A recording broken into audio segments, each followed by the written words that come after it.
नाज़रीन, Hyderabad SSP office में एहतजाज हंगामे ऐं भनटराज केस में गिरफ़्तार जूनियर पुलिस कलारक मारिया सारियो ऐं चोॾहं खदड़नि फ़क़ीरनि जी अदालत ज़मानत मंज़ूर करे वरिती आहे। उन हवाले सां वधीक तफ़सील ॿुधाइण लाइ असां टेलीफ़ोन लाइन ते मौजूदु आहे महरान टीवी हैदराबाद जो ब्यूरो चीफ सलीम मला।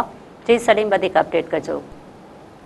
जी बिल्कुल, एसएसपी हैदराबाद ऑफिस में लेडी जूनियर क्लर्क ख्वाजा सरान जे एहतजाज गिरफ्तारी वारो मामलो। केस में नामज़द गिरफ्तार जूनियर क्लर्क मारिया सारियो समेत 14 जो ख्वाजा सरान उन्हनि जी ज़मानत मंज़ूर कई वही है। कंज्यूमर प्रोटेक्शन कोर्ट में वकीलन जे पैनल जो है उते ज़मानत के लिए दरख़्वास्त ॾिनी। ये अदालत जो वकीलन जा दलील ॿुधण खां पोइ 10,000 रुपये के मचलकन एवज़ उन्हनि जी ज़मानत मंज़ूर करे वरिती है।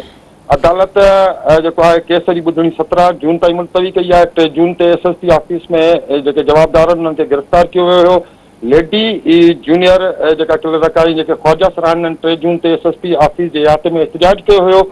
एहतजाज में जूनियर क्लर्क के ॿीहर जो है वुमन कंप्लेंट सेल जो इंचार्ज मुक़रर करण जी मुतालबो कर रहा। एहतजाज दौरान हंगामा रही जो पुलिस मारिया सारियो ख्वाजा सरान के गिरफ्तार कर उन्होंने केस दाखिल किया। 4 जून ते मुलजमान के कंज्यूमर प्रोटेक्शन जो कोर्ट है उनमें पेश किया वो। अदालत समूरा जो जवाबदार है उनके 17 जून ताईं जेल मोकिलण जो हुक्म ॾिनो हो।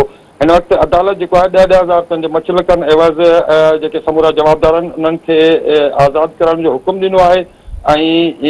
केस की ॿुधणी है वह मुलतवी कई वही है। जी सलीम, अवां जी मेहरबानी।